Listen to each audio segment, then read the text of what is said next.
Використовуючи технології віртуальної реальності, зокрема Відео 360, компанія Media Inventor працює над створенням системної програми з корекції та розвитку психічних функцій, формування соціальних навичок та комунікативної компетенції у дітей та підлітків з розладами аутичного спектру. Аутизм з грецької «занурення в себе» – розлад розвитку нервової системи, що характеризується порушенням соціалізації та комунікації, а також повторюваною поведінкою.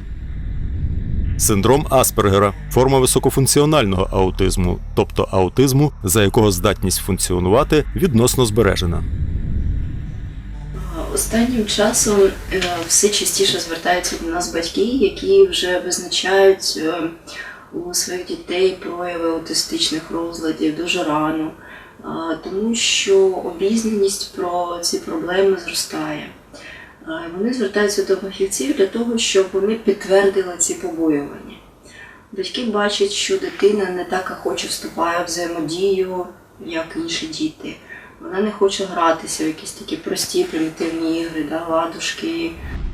Андрій родився, в принципі, здоровою, абсолютно фізично розвиненою дитиною, з хорошими показниками. У мене були хороші, нормальна вагітність, без всяких ускладнень. І, в принципі, перших 2 роки абсолютно не відрізнявся від інших дітей. І до 3 вважали, що дитина розвивається нормально. Тобто він розмовляв чуть-чуть, фізично розвинений, нормально був. Тому в 3 роки, коли він пішов в садочок, нам вихователі сказали, все нормально, але він грається один.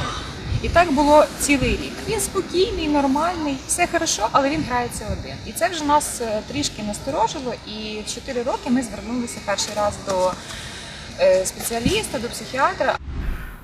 Іноді діти проявляють дуже рано інтерес до цифр, букв. Вони вивчають, наприклад, англійську мову в мультфільмах, дивлячись їх. Іноді діти не хочуть гратися іграшками. Так, я знаю 1,5-річну дівчинку, яка заставляла свою маму писати іерогліфи японські. І це її цікавило, але вона не хотіла категорично гратися ляльками, машинками, будь-чим. Вона всі іграшки відкидала з криком. Тому такі червоні прапорці аутизму фахівці бачать, знають, відмічають. Крім того, немає апаратних методів дослідження. Не можна просто здати аналіз для того, щоб підтвердити, що у дитини є аутизм. Фахівці спостерігають ці прояви, вони їх бачать. Невідомо причини аутизму. Тому, на жаль, не існує чарівної таблетки. Тобто деякі ліки дозволяють усунути деякі симптоми, вони дозволяють упорядкувати поведінку. Але зробити так, щоб цей порушений розвиток став цілком нормативним, на жаль, неможливо. Тому у всьому світі багато уваги придається корекційній роботі. Наш Давід трошки відрізняється від риб, від вовк. Від риб. Я знаю, що ти відрізняєшся від риб, тому що ти людина, так? І трошки відрізняється від інших дітей і тому подібне. Мабуть, це сталося практично після самого народження, коли він вже почав розмовляти, ходити, спілкуватися і тому подібне. Він був не такий, як всі, скажімо так. Він дуже специфічно розмовляв. Заметили мы, что что-то не так где-то в год и 7. Правда, многие врачи считают, что до 3 лет надо давать детям время, чтобы развиться, чтобы пошла речь и все остальное. Но, к сожалению, у нас так не получилось. И 3 года мы обратились в логопедический центр. Думали, что с нами там будут заниматься, но после того, как посмотрели Милану, нас направили на обследование в Павловку. И там, собственно, нам поставили диагноз. Тому ми бачимо своє завдання в тому, щоб зробити цю корекційну роботу більш ефективною. Щоб на цьому етапі, вже коли основні проблеми вирішені, коли дитина вже знає, що треба сидіти за партою, що треба дякувати, що треба вітатися. Але все ж таки деякі нюанси можуть псувати життя їй та її батькам. Дитина не дотримується черги в розмові.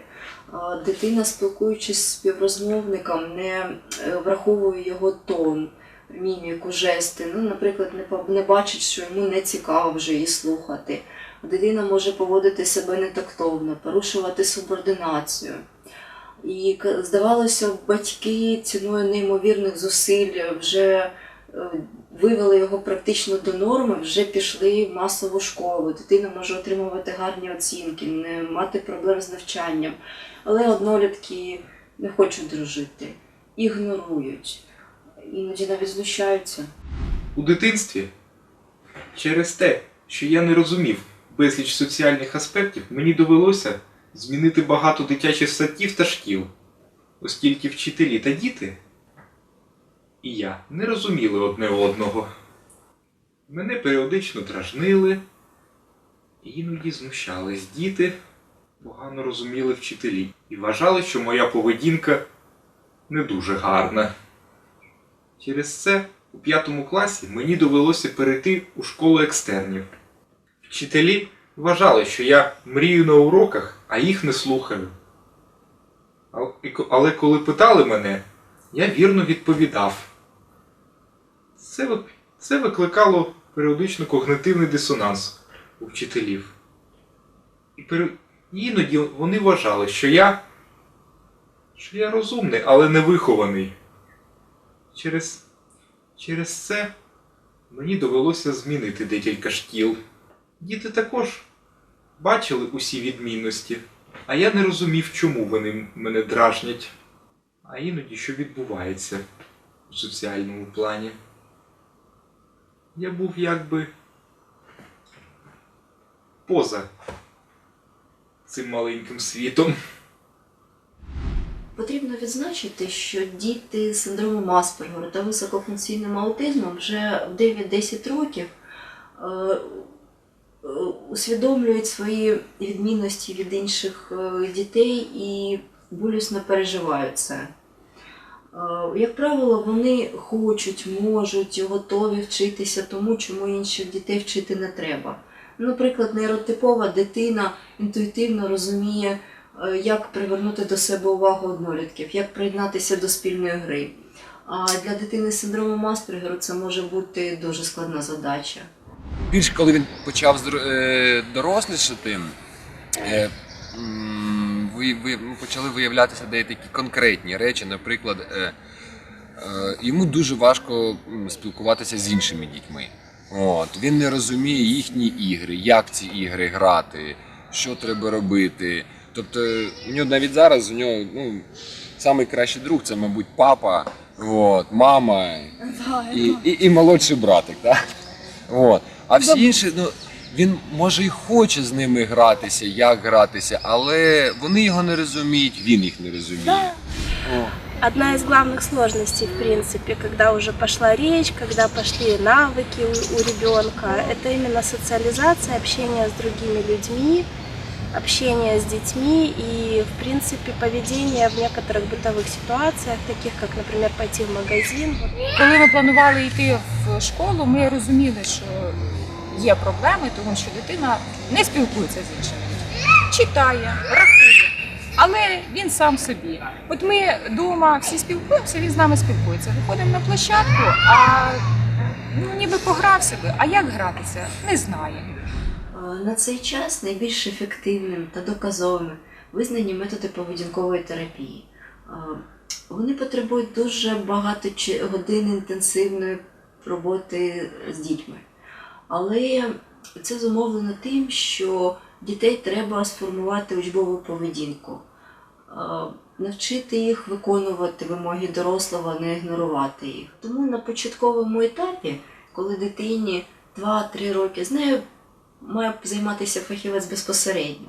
Але потім, коли дитина підростає, цілий ряд соціальних навичок можна сформулювати за допомогою технічних засобів.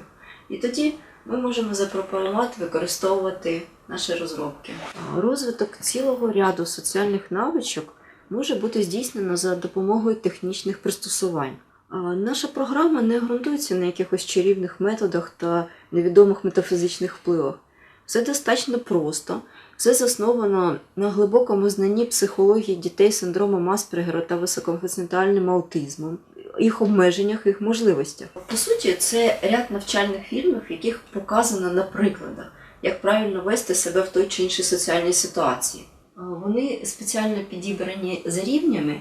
Крім того, дитина і його батьки можуть вибирати, які модулі пройти в залежності від їх актуальних потреб. Наприклад, ви збираєтесь в гості і хочете підготувати дитину до того, щоб вона максимально пристойно поводила себе за загальним столом. Або треба пройти обстеження у лікаря, або пройти тестування під час вступу до ліцею.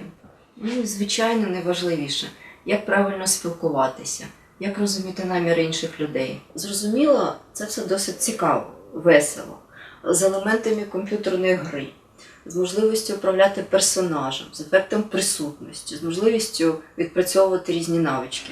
Я бачу в цьому тільки великий плюс. Саме головне, щоб воно допомагало. Це потрібно підтримувати, цим потрібно користуватися. Ну, от Давіду, наприклад, ось якби оці от окуляри, все, він фанатіє від них, він їх одів в них там хвилин 15 і все. Ну, йому дуже подобається. От. Я думаю, що іншим дітям також такі фішки, такі речі, вони будуть подобатися і батькам дітей. Тому що від цього будуть якраз задоволені батьки. Дитина одягає окуляри і потрапляє в реальну ситуацію і може реально відпрацювати, скажімо, різні варіанти свого життя. Вона одягнула раз окуляри, програла ситуацію, вдягнула другий раз окуляри, програла ситуацію. І на третій раз, коли вона потрапляє в реальне життя, а в мене вже таке було, я це вже пройшов. І я знаю, що мені тут треба так, стоп, привітатися добре, далі мені там треба купити молоко і сказати до побачення і піти. Все, зроблено. Я вважаю, що це для дитини дуже класно, тому що вона програє, скільки нам треба ситуацій? 10. Похід до лікаря, похід в аптеку, похід, і там ще назбирається 10 ситуацій. 10 ситуацій він навчиться робити і відпрацює їх в реальному, и далее у него будут наступные ситуации только подтягиваться. Мне кажется, что такой способ подготовить ребенка к какой-то бытовой ситуации, в которой он может потеряться, сделает более эффективным поход в это общественное место и, в принципе, на развитие социальных навыков и именно компетентности, скажем так, повлияет очень хорошо и здорово. З цією програмою мені б було легше розуміти різноманітні соціальні ситуації, а також і ліпше адаптуватися з іншими дітьми. А мій розвиток у цій сфері був би більш равномірний. Ця програма мені б дійсно допомогла, як і іншим людям з синдромом Аспергера. Почати розуміти соціальні ситуації, адекватно на них реагувати, а мій розвиток у цій сфері був би більш равномірний та різноманітний.